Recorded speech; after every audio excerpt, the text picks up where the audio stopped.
about the social relations, workers, the owners of the means of production and the workers. Now, but he did foresee that possibility, that there can be divisions within the working class. You remember when he spoke about the labor aristocracy. So this is exactly what they were doing now. They were creating the labor aristocracy. So the white workers became the labor aristocracy in South Africa and sided with the owners of the means of production. So the workers got divided. So this is what has been happening historically. But history has proven that there is no nation, there is no grouping that can allow itself to remain perpetually in subjugation. Revolutions are the case in point, because whenever there is a subjugation of one group by another, there is a revolution, because human beings are free. And they are inherently free. Spiritually, they are free. So if you are trying to impose chains on them physically, they will fight.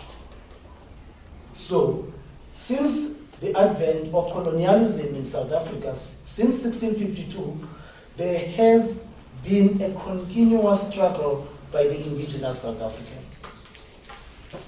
In the Eastern Cape, they talk about that the Cape province is the province where the white men came in first and second. They talk about 9 wars of resistance there. And those are the wars that were waged only in the Eastern Cape alone. 9 wars that continued being fought. So the South African history, therefore, is the history of continuous struggle, continuous strife. Even amongst the whites themselves, these guys, these ones, they fought amongst themselves. There was an Anglo-Boer War where the Dutch now were fighting with the British in South Africa. They are fighting over our land. They shed a lot of blood there on the South African soil, fighting over us, over our land.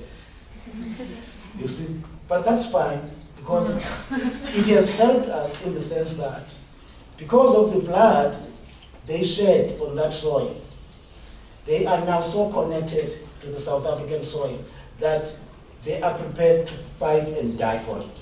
Their children are prepared to fight and die for it. And that's very good.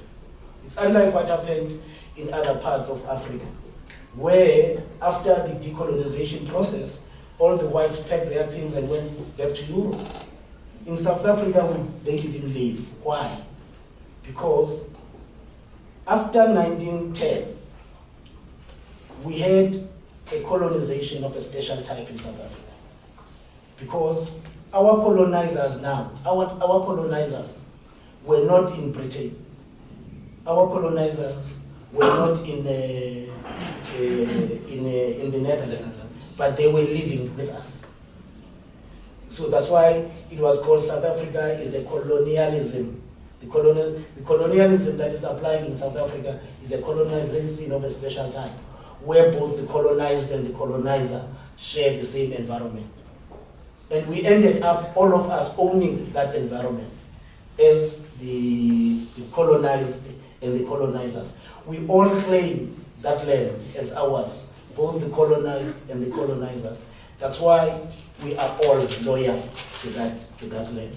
So this answers now the question that many people keep on asking, that why did Mandela approach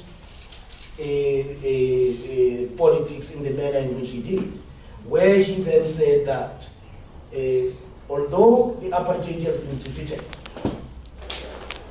I am going to ensure that we all live together as equals. We are not going to drive the white person to the sea where he came from. What we are going to do, we are going to stay with him, embrace him as an equal citizen of this country, just like they have also shed blood on that soil. So that's what has been happening. So these struggles continue to happen. Apartheid, and South Africa started getting isolated because the international world started isolating South Africa. Because Africa, what is this thing now? Apartheid had been labeled by the United Nations as a crime against humanity. And because it was crime against humanity, they started imposing sanctions on South Africa. The ANC, the African National Congress, was waging the liberation struggle, which liberation struggle was prosecuted in three important fronts. The first front was mass mobilization in South Africa. The third front was the armed struggle and the underground work. And the third front was the international mobilization. And that's why they used to say that in terms of their slogan, between the anvil of the mass mobilization and the hammer of the armed struggle, we will crush apartheid. So that was their slogan. It was a struggle that was prosecuted in three fronts. So Mexico, by the way, became part and parcel of the third front, that is the international mobilization, because Mexico isolated South Africa. Mexico was one of the countries that were very vocal in pushing for the isolation, for the cultural, political, and economic isolation of South Africa. So your forebears played a role in the demise of apartheid. It took years for apartheid to crumble, but ultimately it started crumbling in the 80s because the country now was totally rendered ungovernable. Young people, students, rendered the country totally ungovernable. And some of the white people now were refusing to go and fight. And fight in the South African Defense Force, and they created the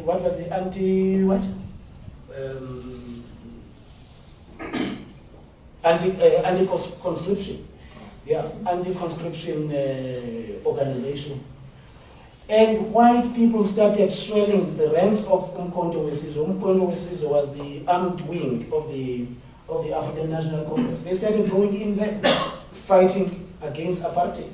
So we started now defining apartheid not in terms of people, not in terms of color, but we defined it as a system.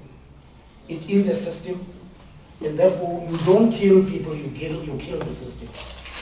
And what proved that this indeed was a system, not people, was when some of the people who were supposed to be the beneficiaries of apartheid started joining the ranks of the liberation movement. So the liberation movement entered its apogee in the 1980s. And in the 1980s, it was now clear that there is no way that South Africa can continue to work as a country because all the structures were being undermined. Rent was not being paid. People were refusing to pay taxes. Some places were no-go areas for the government. And then in the townships, we started having some liberated zones where street committees started now replacing the former local government. Street committees now were the ones who were sitting there managing the cities, managing the rural areas. In the 1960s, there was a Pondo revolt, where Pondos in a very, very, very vast area started taking over the whole area. And this notion of popular government and popular justice started coming from there, where people decided that no, we don't recognize this government, we don't recognize this judiciary, we don't recognize the whole system. So what we are now going to do, we are going to have our own government, we are going to have our own justice system. But that was a very brutal justice system though, because people were killed in the process in that. But those are all the birth pains of democracy. Those are the birth pains of democracy. There is no freedom that has been won without sacrifice. So I think I must just stop there, Maestro, so that we can get some questions, because I want us to interact with this. Preguntas, ¿hasta dónde hemos llegado ahorita? Preguntas, por favor. Tuvieron muchas preguntas hace ratitos, así que las mismas preguntas se pueden salir ahorita. Or to tell me that you're lying. And I'll tell you that I'm not, because I'm a witness to it. I was there. Well, I'm interested in the language. I think that there was a very important convivence between Dutch and South African people, and that made a new language come, no? Like Afrikaans. Yes, yes. And it's really interesting because it's not an African language. Yeah. It's a Germanic language as Dutch, no? Yes. But it's really interesting because that shows how the people were living together and they mixed something that important like language. And I love linguistics. And I think it's a really important part of the culture and the society.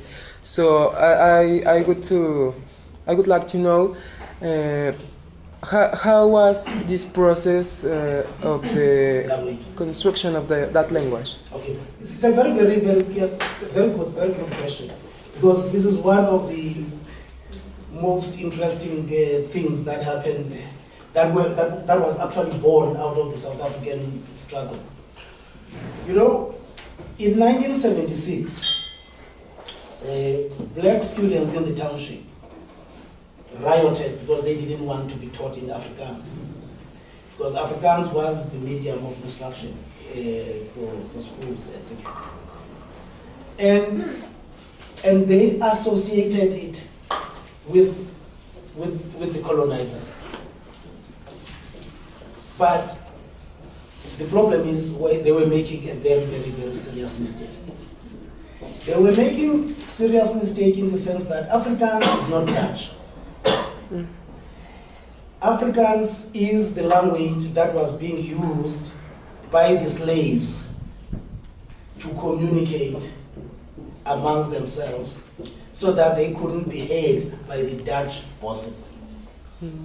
So that's how it started. Because if you see it, you'll find Malay words like pisang. It's just a mixture of many languages which have been brought in together. And of course, you'll find even French words, they are in there. His surname is Malan. And you'll never find Malan among the Dutch. You'll find them among the French. So that's what has created this rich tapestry of the South African culture, because it is a fusion of many cultures. So just like the language is part and parcel of one's culture. So once your culture becomes informed by a multiplicity of cultures, it becomes a very rich culture indeed. So that's why Afrikaans as a language is indeed a very rich language, which is why we have preserved it, which is why Afrikaans is one of the 11 official languages. It's precisely because of the value that we attach to that part of the South African culture, because that's our history. You know, it's our history in the sense that for generations to come, people will keep on asking, what is this language? Where does it come from? You know, it's not Dutch. You know, when you are listening, you can think it's Dutch, German. You know, you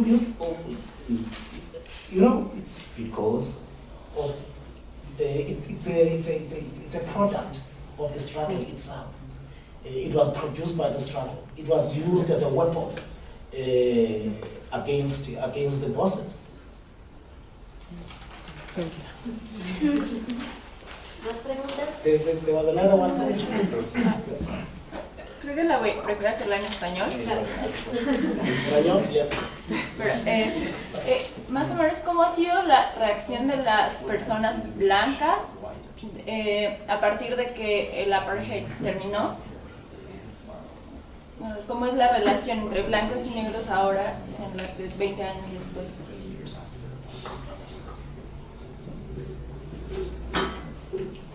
You know,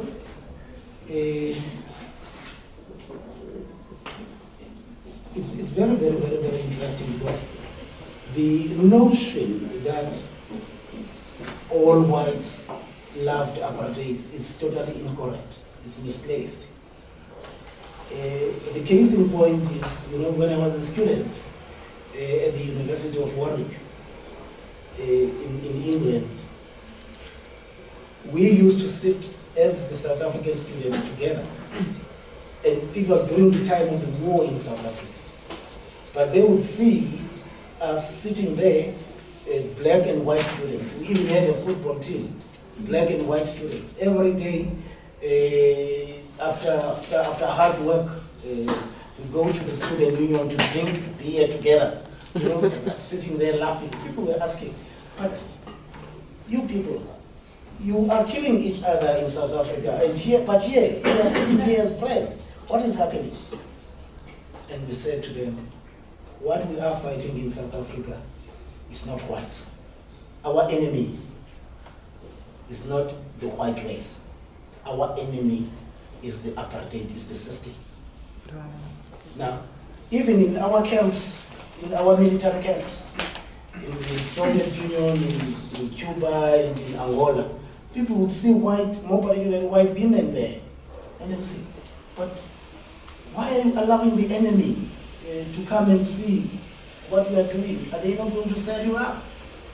And the question was, no. They are also opposed to apartheid. They are fighting apartheid.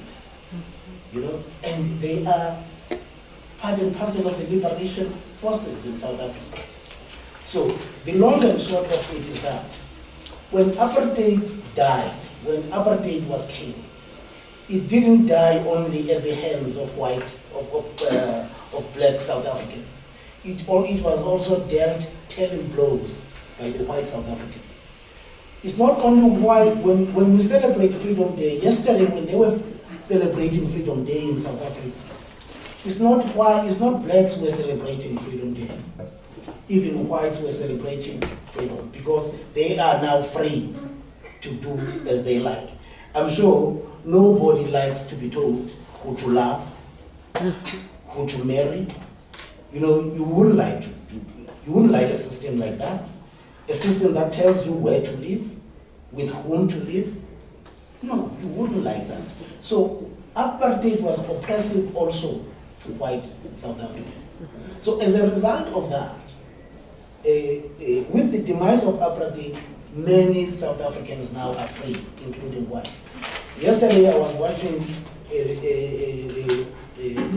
BBC documentary where they were interviewing, you know, different people in South Africa, including whites. You know, there is this notion that Afrikaners were very, very conservative. Of course, I mean, white farmers were conservative. Of course, they were conservative. But they went to interview this white man, an old one, who said that, yeah, we are all free. So this is what has happened. It has, the demise of apartheid has liberated not only black South Africans, it has also liberated white South Africans. Therefore, the relations that South Africans and whites used to have privately are now, they can now enjoy in public, you know. So they have embraced it. They have embraced it. And now since it's 20 years, there are people who were born let's say in 1994, who have got no clue what it meant to live in the apartheid system because they were not there. They were not born. So many of the South African people today don't even know what apartheid was about because they were born in a free South Africa. So the long and short of it is the relations between us now, they are very, very, very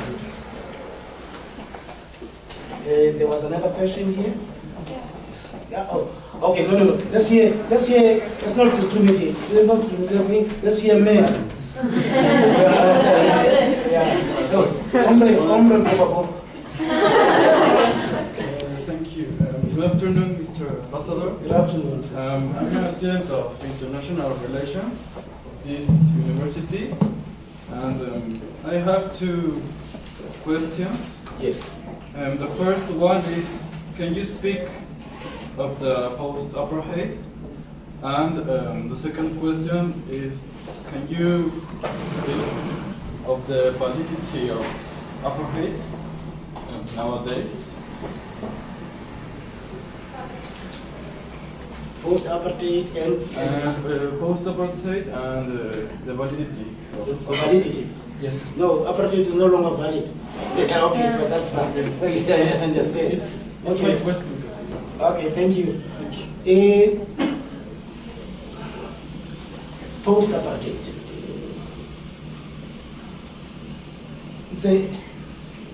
Your question seems simple, and yet it's a very, very complicated question.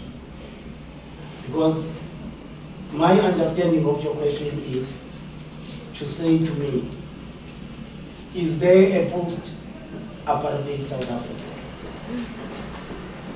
Therefore, are South Africans in the post-apartheid period living differently from the way they used to live in the apartheid South Africa?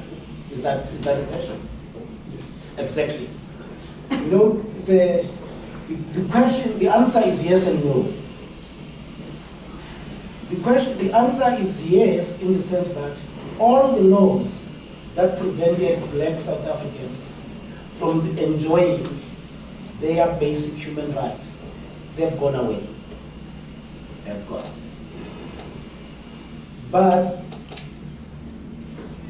the centuries of apartheid are so much entrenched in the fabric of the South African society that it cannot be possible for one to overcome it in only 20 years. Remember, we are talking about the system that was planted into our soil in 1652. And just the dismantling of the laws, breaking the laws, doesn't necessarily dislodge the socio-economic inequalities which were ingrained by apartheid. So to that extent, no. Let's take education, for instance, or let's take employment. Apartheid only ended in 1994. And therefore, the education that has been imbibed since 1652 by black South Africans has been an inferior position, education, which would not have enabled them to immediately go and compete with their white counterparts in the job market immediately after the demise of apartheid. It was not going to be possible because the education system that was used for blacks was inferior to that one that was used by whites. Now, in the job market, because the job market, which is basically neoliberal in orientation, it doesn't take into consideration the principles and the ethos of egalitarianism. It doesn't care. It doesn't care about that. It doesn't ask, are you disadvantaged? Were you historically disadvantaged or not? No. Capitalism wants to employ a person who's going to assist the accumulation of profit. Now, how do you then use job employment in order for you to redress the imbalances of the past? It's difficult. Then there has to be a process that has to be taken place, which is why they have put into place the process of affirmative action. But again, with affirmative action, you can't take somebody who, because he's black, and give him a job that you will not be able to do, because you'll be collapsing the system. So it's important, therefore, that we have to gradually build the capacity of the historically disadvantaged South Africans so that they can be at the level where they can then be able to compete with the others. So, to that extent, therefore, there is no post-apartheid. But be that as it may, the constitution of South Africa, which is something that is very, very, very interesting. If there are students of constitutional law here, I would encourage you to go and look at the South African Constitution. It's one of its kind in the world. They are calling it a transformative constitution, in the sense that, in as much as it protects the property interests of the white South Africans, it is also saying that the state must put into place, mechanisms and measures to redress the historical imbalances of the past. Which therefore means that the state must actively, in a neoliberal environment, in a pure capitalistic environment, intervene in the market to try and create a situation where the historically disadvantaged will then be able to be advanced. So that's what is happening. It's a process that is going to take a long time. It's not something that can be done overnight. So that's why at times you see some frustrations from some voters in South Africa. People who are saying that no, this political freedom has not yet translated into material freedom. So it is the process of that translation of the material freedom, of the political freedom into material freedom that is taking longer. You remember what happened in Europe after the World War. They had to have a Marshall Plan. And that Marshall Plan didn't take just only 1 year for it to begin to indicate results. In South Africa, we have what is called the transformation agenda. That transformation agenda talks to the issue of women empowerment, black economic empowerment, and all those things. So it's a package. It's a package of measures that have been developed by the state to advance those who were held back by apartheid.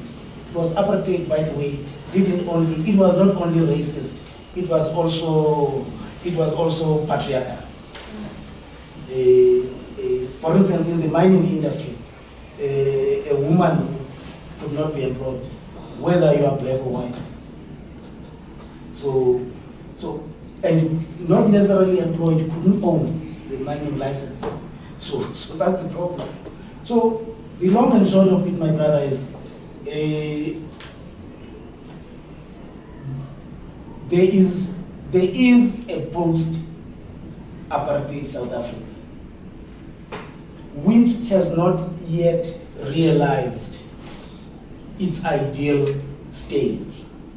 An ideal stage where which will be manifested in the economic equality of all South Africans. The equality part of it, the economic equality part of it, is still lagging behind. Why, among other things? And as a student of international relations, you'll know this, that states use their sovereign power in order to empower their own people. States derive their authority from their sovereign power. But let's look back to Westphalia and say, the Westphalian sovereignty, the Westphalian notion of sovereignty, is it still relevant today in the face of globalization? Definitely no.